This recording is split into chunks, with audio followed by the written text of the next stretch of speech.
Mother's Day is around the corner. Find the perfect gift for the mom in your life with a stunning piece of jewelry from Blue Nile. From timeless pearls to dazzling gemstones, Blue Nile has something she'll adore. Need it fast? Most items can ship overnight. Plus, enjoy guaranteed free shipping and returns. Don't miss our special Mother's Day deals. Save big on the season's most beautiful trends. For a limited time, get up to 50% off by going to BlueNile.com.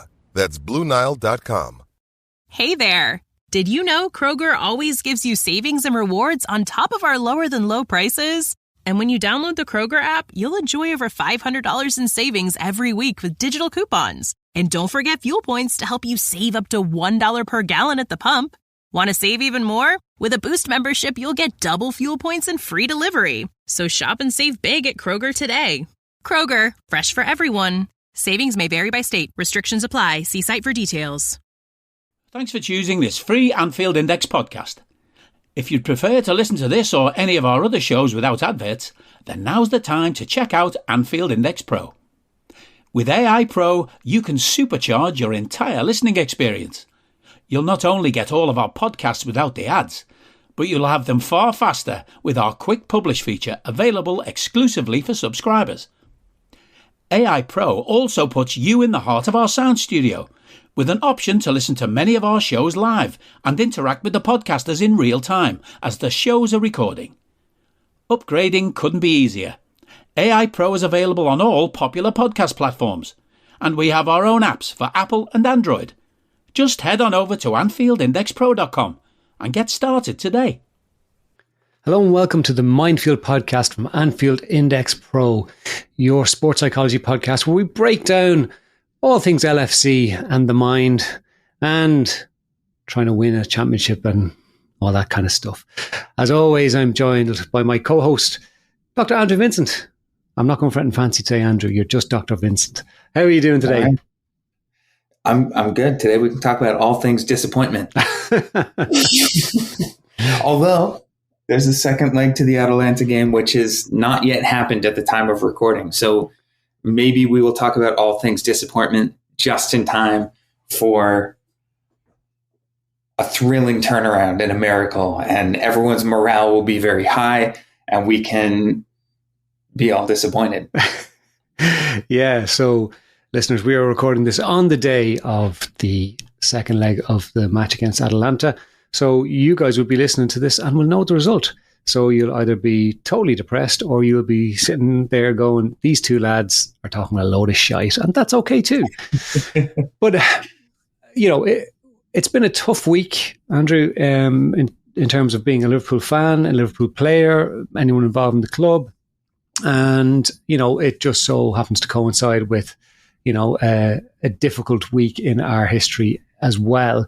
So there's so much kind of going on around it. But today, what I was hoping to kind of explore with you is fatigue, physical fatigue, and how that impacts on the mental fatigue, but also looking at how, you know, from your experience of working with players at a very high level, what type of conversations you're having, what elements you're trying to encourage them to use to get that balance right so that they can see out the end of a very tough season and at the same time be as good as they can be. So I suppose the first place to kind of look at is, like, you've worked with players who are going for major trophies and getting close to the end of the season and things might be tight. What are some of the conversations they're bringing to you when you're having those sessions with them, and how they're managing it? What advice are they looking for? Yeah, I mean, this is one of those spots where ice hockey is a nice example to use because it's a grueling sport and it's a long season. So physically it's a really demanding sport. The extent to which you're expected to be able to manage injuries through a hockey season is significant, and, like, you know, just play through injuries, especially if you get to the playoffs. I mean, like, for anyone who has ever tuned into the NHL playoffs, like, you know, you have guys who are taking a stick to the face. They're going to go in, they'll get stitches between periods and they'll be out for the third. Or, you know, you, like, someone's not playing well for a couple of weeks, their team gets out and you find out that the guy's got 3 broken ribs.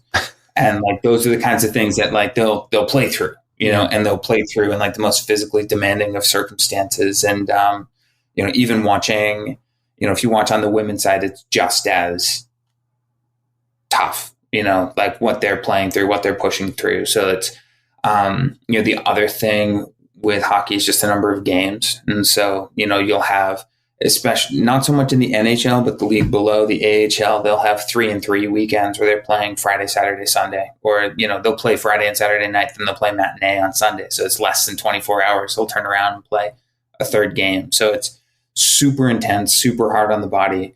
By the time you get to the later stages of the season, and college ice hockey is, they just play on the weekends, but they'll play Friday, Saturdays. Okay. Still tough. But still, by the time you get to the end of the season, everyone hurts. Everyone's tired. Like it's a lot. And so those are the kinds of places where I've had those conversations a lot more is, how do you deal with that physical fatigue, and the pain too, which I'm sure a lot of players on the Liverpool team right now are playing through some of their own pain and trying to navigate their own pain. And, usually, and it's funny because we were just talking about this, like when people are coming to me, I think what they're hoping I'm going to have is like, what's the mental trick I can use to be 100% fresh? Like what's the thing that I can do to like not notice that this hurts or not notice that I'm tired or play as if I'm not tired. And it's like, I don't have that. That's not a thing. Do you have that, Al? Is that something that you're hiding up your sleeve? I do, but it's patented and it can't be revealed just yet. You've got to pay a lot of money to get that. No, okay. Unfortunately not. There isn't that magic bullet that we can take. And I do think if we bring what you've just described into a Liverpool context, anyone who listens to the Fatigue Index or the Under Pressure podcast will have a good idea that playing in a Klopp team is very different to probably playing in a lot of other teams on the body. And like I could imagine if we were working with some of those players in the squad who have been Ali Mack, Virgil, those players who've been consistently in the team and playing over and over, like that is going to take a physical toll on your body, and that then can have an impact on your thinking, and you step away from the automaticity that we've discussed in the past, where you just do things automatically, so you know where such and such is going to be or where they should be, and you play the pass. But because people are either they've played so much that they're tired, or they haven't played enough because they're just coming back from injury, that split second at that level has such a major impact. And there is very little that you can do to change that, because we can't give advice to anybody, and that will just make it all disappear. The coaches can't change the physicality of their body and their physical makeup to change the fatigue that they're experiencing. So what is going to be interesting, I think, from us looking at Liverpool is how does Klopp and the coaches alter how we play in order to facilitate the changes due to the mental and physical fatigue, because we just can't play at the level. Those players physically and mentally can't play at that level at this stage, because they're going for a league and they're looking to get to the semi-finals of the Europa League. Like, they just can't.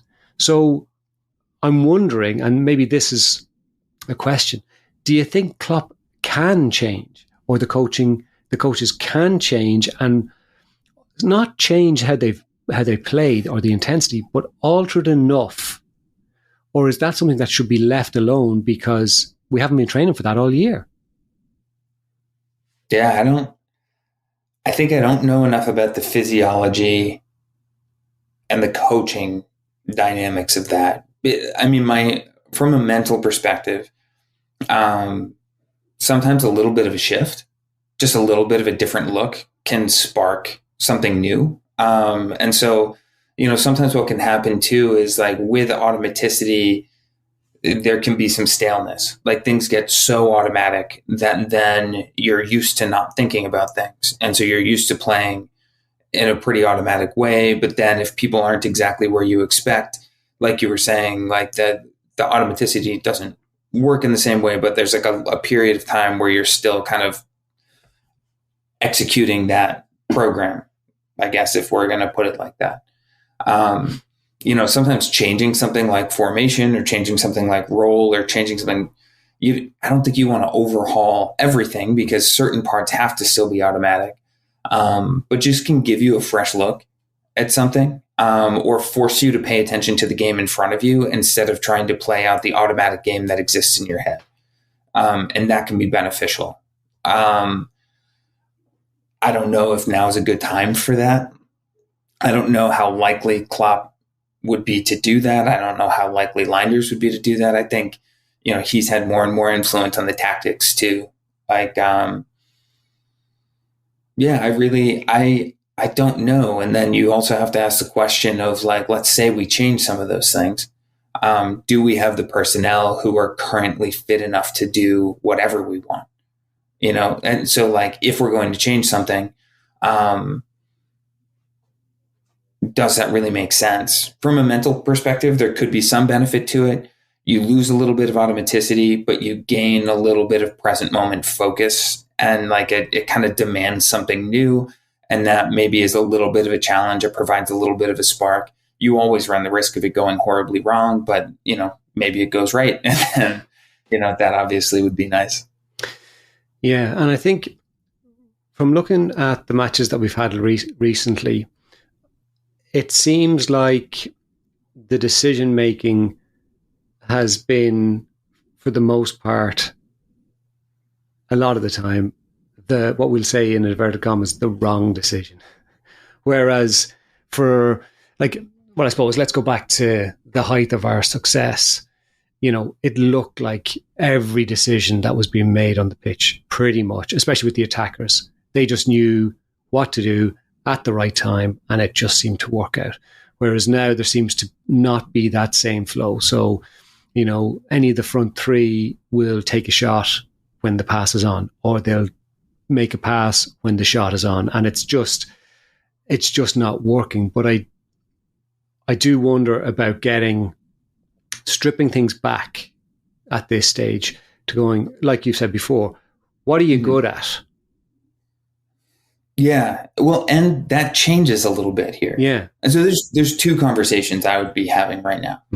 Because the first one is, it's 3 really bad results in a row.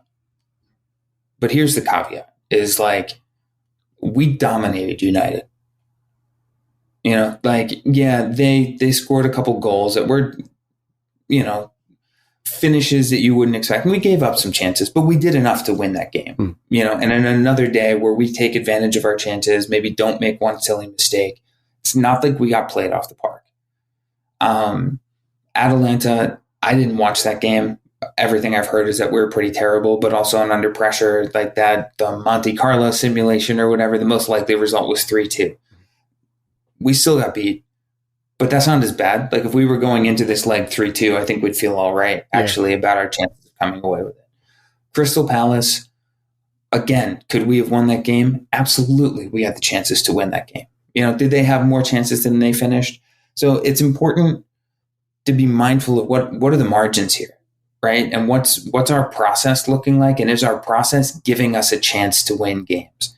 And the answer is still yes. Like our process has been giving us a chance to win games. And so that makes overhauling that process like a complicated thing. It might add some freshness, it might add some life, but also like our process is giving us that chance. With this idea of, okay, so then what do we do? It's about like being mindful of like, what is your focal point and your strength? And so it's funny, I actually just had a conversation with someone about this yesterday. Sometimes where fatigue becomes a problem for people and then like their desire to want to play without it is that if their game hinges on a degree of physicality that requires them to be 100% sharp and fit, and they are not 100% sharp and fit. If they're pushing themselves to be 100% and sharp and like 100%, like that, they're not going to get there. And so you have to be willing to adjust your process and focus on a different aspect of that process to get the most out of what you do have. And that can be a real challenge because it's just different. You're used to being able to get to a certain spot at a certain time or make an extra run or create a couple more chances. And that's, what's probably interesting about, we're still going down first. Like we're not, we're in the past, we were able to figure that out because we had the energy to make the third, the fourth, the fifth chance and eventually put one away. Probably we don't have the energy to make 100 chances a game, 10 chances a game. We have the energy to make 4 or 5, which is still good, but we got to take advantage of that. Adjusting the focal point so that it highlights your strength. If you're not sharp enough to take advantage of the physicality you have, then your physicality isn't your strength and you shouldn't focus on that. You can't phone it in and walk around the whole game, but that's also not going to happen if you focus on something different. Mm-hmm. And so that would be the conversation is what would it look like to pick a focal point that highlights something you do have right now? Maybe that means playing smart, using your brain. Maybe that means paying more attention to when can I make the hard run or the press that's going to make an impact rather than pressing constantly. It's going to be a little bit of finagling to find that strength and focal point because, sometimes your normal thing is off the board if you're not feeling 100%. And I think the challenge is when you're so deep into the season, there's so little room for that finagling to figure it out. That the pressure is on. So if we look at the criticism that's been labelled at, almost every player that we over the last week and a half or so, like Curtis has been torn to shreds, Darwin has been torn to shreds, Lucho's been torn to shreds, Mo's been torn to shreds, Virgil's been torn to shreds, Canada's been torn to shreds. Pretty much everybody's been torn to shreds without the understanding that if everyone is used to operating at 95 to 100% and you have a 1 to 5% drop from everybody in performance level on that first 11, for example, or even 80% of those people, that looks very different in your ability to execute. Mm-hmm. And, look, we see it all the time. They get paid 250 grand a week. They should be able to, that's not even a conversation. That just means nothing. So if you're out there and that's an excuse that you're given, just put it in the bin. It just, you might as well talk about the man in the moon. It just has no relevance at all. So if you're working with somebody who is trying to do all those things and you're giving them the practical things to do that they can, you're giving them the practical elements they can focus on in match, what are the things that you're also talking to them about outside of the sport? Yeah.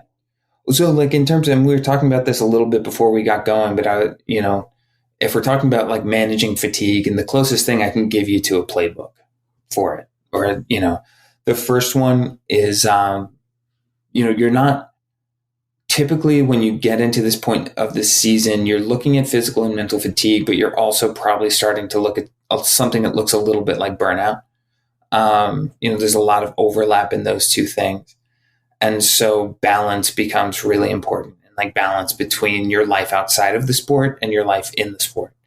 And so when someone is at a late stage in the season, dealing with fatigue, dealing with injuries, I'm often asking them about their life away from sport and just what's going on there. And, if they're, able to have some time to engage with other things, to talk to the people in their life who don't care about the sport they're playing at all, or to engage with a hobby where, it has nothing to do with sport, or maybe to not watch extra games, or maybe just get away from it a little bit. Like, give your brain that break and give your brain that space. There's some people who, like, they won't want that and they want to be engaged constantly. That's fine if that's their preference.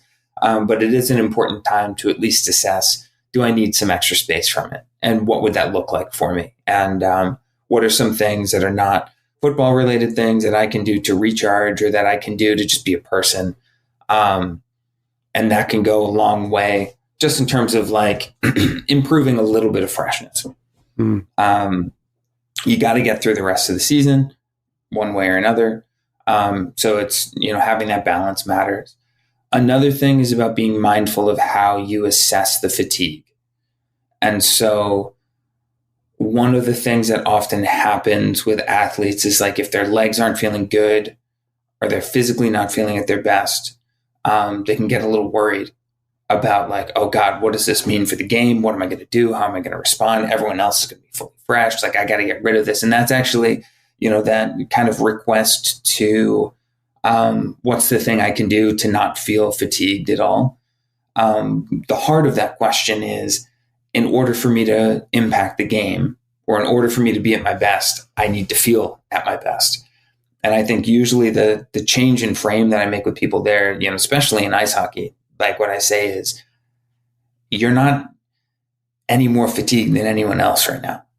Like, remember, you're not going on the ice with a bunch of people who are 100%. And you're the only one who's gone through the season, right? If you're doing a 3-3 kind of thing, on that third game, typically you're playing the same team you've been playing the whole time, or, they're coming off a 3-3 too, or at the very least they've played a couple games. So it's, your fatigue level is not, it's a battle of two groups of fatigued people. And so managing that fatigue is part of the challenge, and who can manage that fatigue better is part of the challenge. That reframes that a little bit, where they're not as worried about their own fatigue level, or they don't perceive that as a weakness. And it kind of is like, oh, well, maybe I can push through that better than them. It almost becomes a little bit of a challenge. It's a little different here because we've just, I forget who we playing this weekend. Fulham. So they're obviously not playing a midweek game at this point. And so you might be a little worried, like, hey, they've had one game a week for a little bit now. We've been playing a lot more than them. Like, it's going to be harder to make that argument of, like, our fatigue level is the same as their fatigue level, but they're at the end of a long season too. And, like, that little bit of a reminder, at the very least, giving that athlete an idea that, like, your goal is to get the best out of what you have, not to find something you don't have. And if you spend the whole game trying to find a level of energy you don't have, you're going to drive yourself crazy. Like, it's okay to be fatigued. It's okay. You just have to find a way to impact the game. And that's what the focal point becomes about, is finding a way to impact the game that acknowledges the reality of where you are. And that's the other place where people drive themselves nuts, is you feel like you're supposed to be able to push through it and ignore it and, be at your best anyway. And it's like, that's being honest with yourself and saying, like, yeah, this doesn't feel good. I think sometimes people worry that that's going to overtake them. Like, if they acknowledge their fatigue, or they acknowledge it's been a long season, then that's going to ruin everything. But it's not. Like, you're there whether you acknowledge it or not. What it gives you a chance to do is be honest with yourself and, recognize that. And it's voices and volume knobs. We've got a bunch of different things that are going to pop up in our head at different times. And it's not about one of those wins and one of those loses. They're all at different volumes at different times. And so that fatigued voice is going to be telling you, hey, this hurts. We should stop. We should slow down. We should whatever. Like, this is too much, or I don't want to be doing this. Or, maybe trying, like, nothing's working. Like, I'm not going to be as good as I want. Right. Those are all voices that have their own volume knobs, and being able to hear those, recognize them, turn them down, and also say, no, like, okay, yes, I'm tired, but also, here's how I'm going to impact the game, and here's what I'm paying attention to right now. So some combination of those things would be usually how I work with someone who's battling a lot of fatigue. Mother's Day is around the corner. Find the perfect gift for the mom in your life with a stunning piece of jewelry from Blue Nile. From timeless pearls to dazzling gemstones, Blue Nile has something she'll adore. Need it fast? Most items can ship overnight. Plus, enjoy guaranteed free shipping and returns. Don't miss our special Mother's Day deals. Save big on the season's most beautiful trends. For a limited time, get up to 50% off by going to BlueNile.com. That's BlueNile.com. I don't need a VPN. I've got nothing to hide. This is what I used to tell myself before I hooked up with LibertyShield.com. Not only is my home internet now fully encrypted, but I can now access all the websites I want, whenever I want, and do so from absolutely anywhere. As a Liverpool fan, I love to know I can now watch every match, regardless of whether it's on UK TV or not. My Liberty Shield VPN makes sure nothing is blocked and guarantees me super fast streaming speed throughout that match. You can get connected right now with their software package, which includes a 48-hour no-obligation free trial and instant access to their apps for Apple, Android, Fire TV, PC, Mac, and Android TV. Or go a step further like I have and get one of their pre-configured VPN routers. These small but powerful devices allow you to easily connect every device in your home to VPN, making it the perfect solution for smart TVs, Mac boxes, and games consoles. Visit LibertyShield.com today and use coupon code AIVPN25 to get 25% off at checkout. That's a really good insight into ways that we can manage stress and burnout, potential burnout, or move in that direction. Because while we're talking about footballers, this happens on a human level. And I've two examples of it today outside of the sports arena. One, literally before we came on, I was working with a client who works for a huge multinational who are struggling at the moment.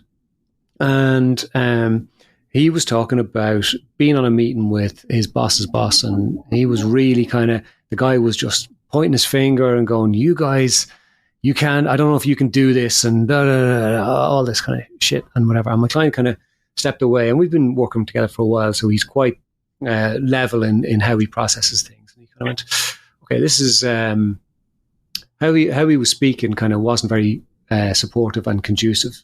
So he dropped the guy a message and went, look, I'm here, I'm working, and how this was delivered wasn't necessarily what was needed for me and the team. And then he said he went off and went out and got himself a cup of coffee, and he picked up loads of different colours for a painting he wanted to do. So he was able to separate and get that balance in his life of, well, I'm just going to go focus on something that actually is positive right now and creative. And so off he went, got his colours ready for his painting that he's going to do this weekend and the whole lot. And his boss's boss came back and said, oh, look, I'm really sorry, you're right. I was going to actually reach out to you and say, I'm sorry because I'm just under so much pressure. And what my client could have done was taken that as, he's telling me I'm not good enough. Mm-hmm. But he wasn't. And if we can get that reframe, but he was able to do that himself and shift into something different to focus, like you're saying, getting that balance of being just a human being, that helped to keep him grounded. And look what came from it. An acknowledgement that actually, yeah, I'm feeling the pressure. And the second thing was, I was listening to a podcast with a very successful writer who was saying that he had writer's block for I think 4 months. And he said he found himself one day just lying on the kitchen floor in tears. And, he's like, his wife walked in and said, what are you doing on the floor? And he was like, I'm just going to have to give up writing. I can't cope. And she went, get up off the fucking floor and go and buy some milk. And he said, literally, that was the switch. Where he went, she's right. This is not important. I've got a family. I've got a wife. I'm lying on a fucking kitchen floor. I got to get up. He said the words flowed. Absolutely flowed. But he needed that person to give him the metaphorical slap and go, no, we're not suggesting that everyone deserves a slap here and again. But it is about getting somebody into the present, because if we're stuck in our heads worrying about the future, we can't execute as effectively in the here and now. And when it comes to playing in a high level sport, you have to be able to execute in the here and now. But if you're worried about, oh my God, we're not going to win, oh my God, we're not going to score, and we've gone 1-0 down, oh my God, you're not able to tap into that automaticity that you need and focus on what's needed in the here and now. And it's so powerful. Absolutely. Yeah. I think it's a great example. And like the reality is in the here and now, you're tired. Yeah. And like, ignoring that doesn't do you any good, but having that be your sole focus of attention doesn't do you any good either. Absolutely. And so there's a middle ground there of being able to acknowledge of what I have now, here's how I'm going to get the best of it. And I think this is one of those kinds of weeks of the season that happened. And I think, I've watched this happen with City. I've watched this happen with different teams. Obviously, City usually ends up winning something over the past handful of years, but it happened to us and Arsenal, right? It's 1 week, everything's on. And then 3 weeks later, nothing's on. And it comes crashing down all at once. And the reality is right now, like the league is not gone. And like we're not executing at our best, but the margins are narrow. And like we're closer than I think the results from the past few times have gone. And so being able to manage that disappointment too also becomes very relevant here. Because you have the disappointment, you have the fatigue, and the way those two things can go together is you can start to get that narrative of like, all right, well, here's where the wheels are falling off, right? Or the wheels already fell off, and now we're just scraping. It's like that might not be actually that true, and being able to recognize there's a couple players who are going to be really fatigued right now, but not everyone is going to be totally fatigued. Like you have McAllister and Endo who have definitely played more than they should have. Right. And then there was an argument for Kelleher, that his load is much higher than it's ever been. And just, he hasn't developed the ability from a physical standpoint or like under pressure. Simon talked about a concentration standpoint, like to really be able to play that many games yet. There's also players who Trent, Ali, Jota, who are going to click into gear a little bit.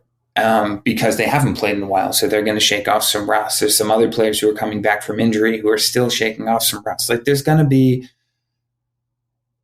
it's not everyone in the team who is fighting against a massive level of fatigue. McAllister needs a break. Mm-hmm. I hope he doesn't play today. Yeah.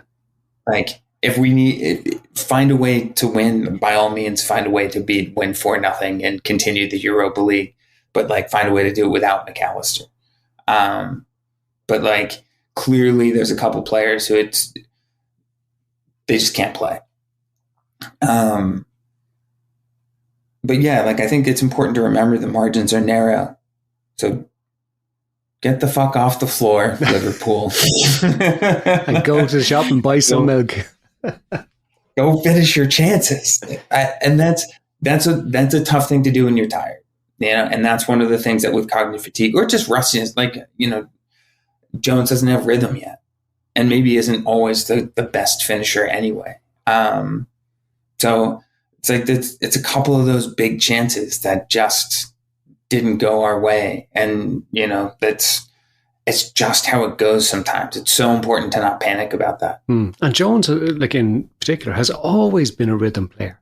He always takes 3, 4, 5 games to get into that rhythm for us to see the quality that he has. It's just the way he's been.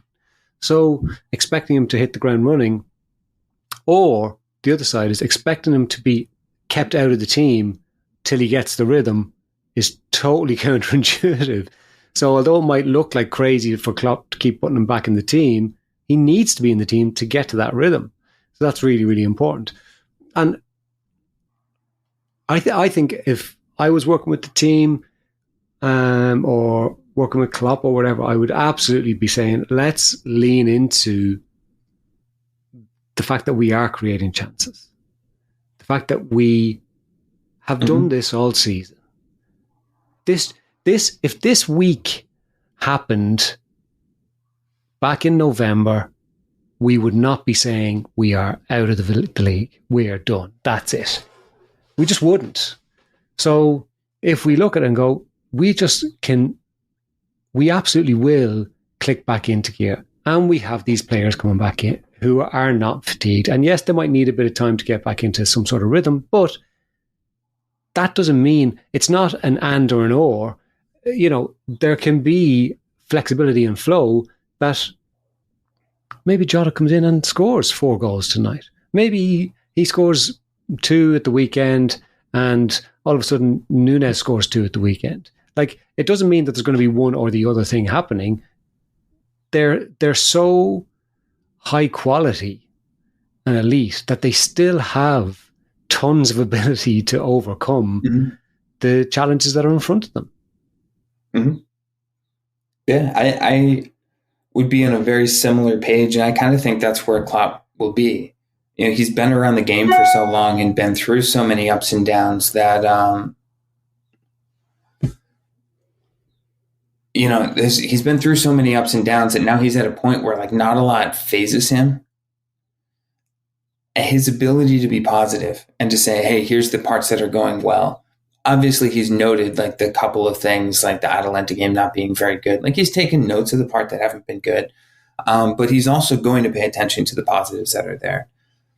Finishing chances and poise. Those are things that are hard when you're fatigued, but also things that you can give a little bit of mental energy to and like prompt yourself to give a little bit of mental energy to. And, that's,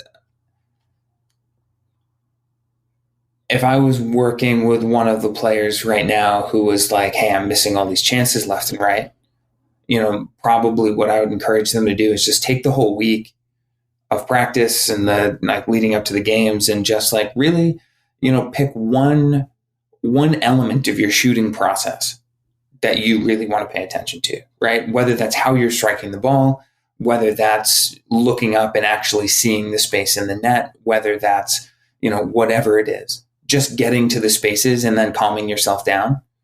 And just really focus on that one part of it.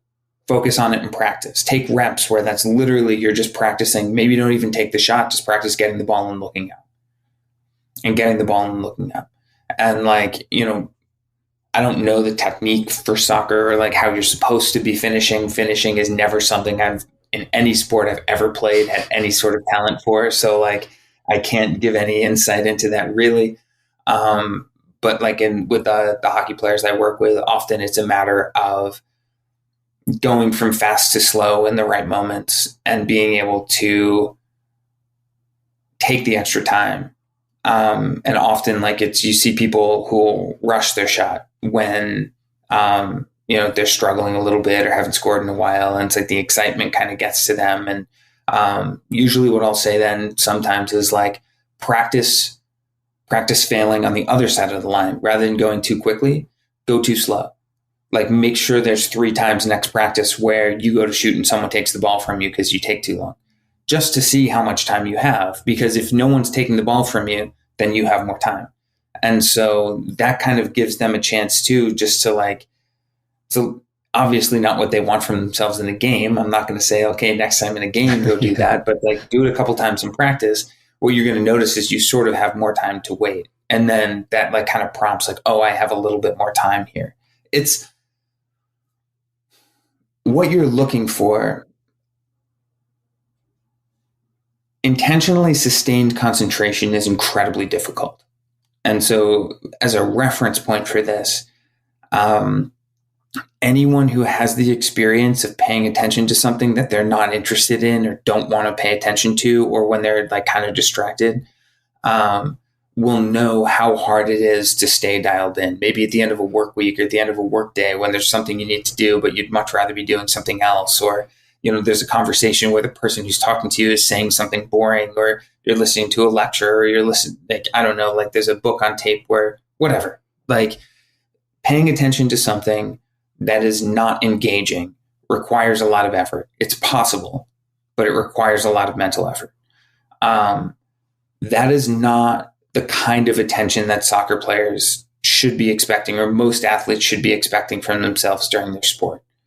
The kind of attention that most athletes are experiencing during sporting situations is an effortless form of attention, where the act of being engaged does not take additional effort.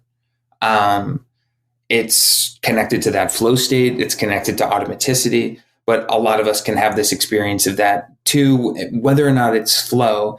Maybe it's you're watching a TV show you're super excited about, and all of a sudden you've watched 2 episodes or 3 episodes or 4 episodes, and you're like, oh my God, where'd the time go? Or maybe you were listening to a podcast or a book. Maybe you listen to our podcast and it's very interesting, or a book on tape is very interesting, or whatever. And people are super engaged. Don't laugh. I bet there's someone who's got effortless attention right now. And it's just like, oh, where did the time go? Right? Like you're not expending any effort paying attention at all. Video games are often like this. They can be very engaging. They're designed to be very engaging. So they eat up your time. There's not energy that goes into that sustained attention. You might finish afterwards and realize that overall the task required a lot of you.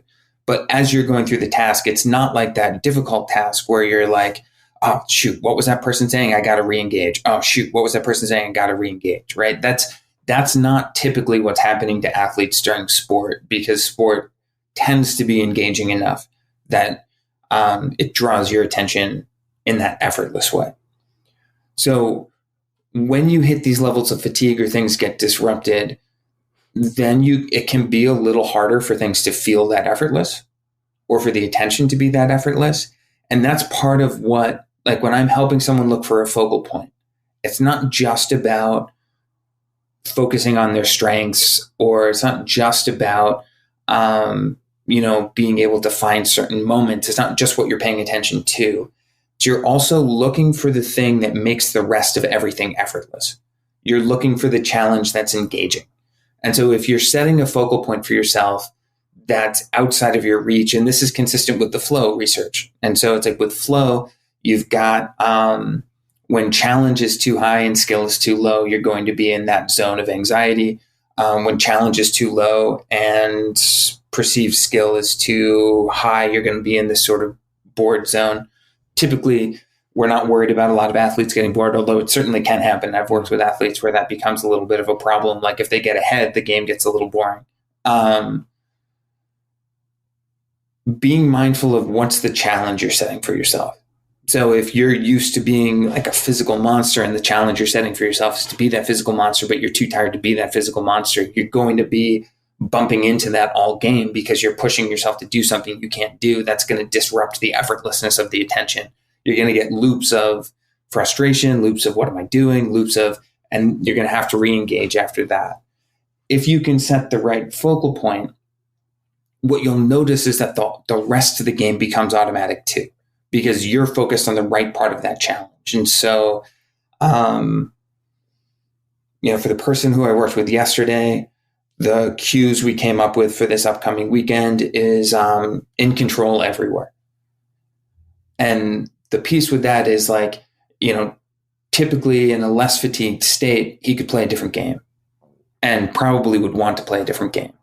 But being in control still highlights a strength. But it doesn't focus so much on his power and physicality. It focuses more on the mental parts of his game, of being poised, of being able to be smart, which are also strengths of his, but mostly that felt exciting to him. And shift by shift, he could focus on being in control everywhere. And what's going to happen is he's going to have some of those physical moments. He's going to have moments where the puck comes to him and he can be poised. If that challenge is right, you're focusing on one thing, but the rest of the stuff clicks. And so that is part of how things go here, is like you can still get in a flow state when you're tired. Like, it's not like, hey, your mental energy is low and you need to have sustained concentration where you're actively forcing yourself to pay attention through this whole game. If you find the right focal point, the attention can become effortless again. Now, you might still have moments where, like, voices and volume knobs, your body comes out and says, hey, I'm really tired, right? Or this is going wrong. Or you're going to have a moment where you make a mistake or misplace a pass.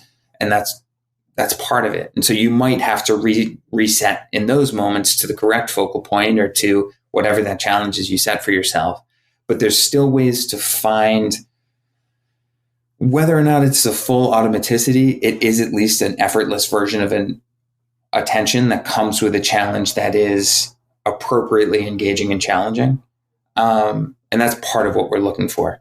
And finishing becomes easier there. Passing becomes easier there. Like some of the normal things become easier, but you can't pay attention to all of them and fix them, because that's going to require that kind of effortful attention. Oh, I've got to pay attention to this. I've got to pay attention to this now. Oh yeah, I'm supposed to be doing this. That's too much. Yeah. What's the one thing that makes everything easy? That's the question. That is the question, Andrew. I love listening to your insights. You know, the way you explain it makes it so engaging, and I have no doubt the listeners feel the exact same. That's it for today, folks. I want to say thanks very much, Andrew, for that amazing insight. And to you, the listener, thanks so much for joining us week in, week out. And we really appreciate your ears. Andrew, any final words before we close off today? Let's hope that we're all less disappointed when we're listening to this as compared to when I'm less disappointed now after talking about it. Well, that's good. Like there's more here. There's more here for us. And yesterday I got to watch Arsenal and City go in the Champions League, and seeing Bernardo Silva sad makes me happy. So he is the epitome of the crying face. So it was pleasant. It was absolutely pleasant. Listeners, thank you so much. We will be back very soon on Anfield Index Pro. If you're not a subscriber, please do sign up. And we'll chat to you very soon. Take care. We hope you enjoyed listening to this Anfield Index show.